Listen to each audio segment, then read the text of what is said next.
They sing that the riches of Ecuador are not oil or gold, but nature. They call it the March for Life. Protesters marching for nearly 2 weeks have finally reached the capital.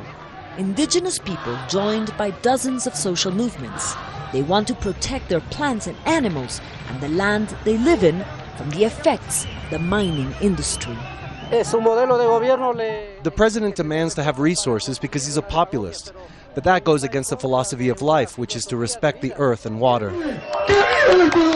President Rafael Correa approved a Chinese mining project that he says will create 50,000 jobs and profits of $4.5 billion over the next 25 years.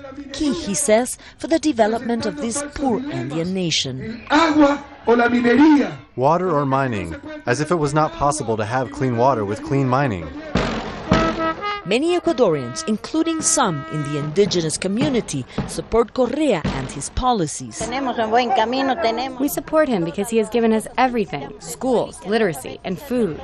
But the issue of mining has created many detractors. On Thursday, protesters presented a list of claims at the National Assembly, arguing their land and livelihoods were at stake. Of what use is it to have mining or gold when we won't have our rivers and water in perfect conditions? Ecuadorians know well about the dangers of large-scale oil and mining projects.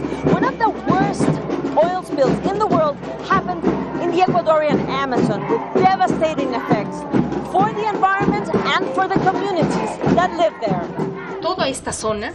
Today, mining and oil extraction projects cover 10 million hectares. That is nearly 50% of the country's territory. And the new mining projects are in high biodiversity areas.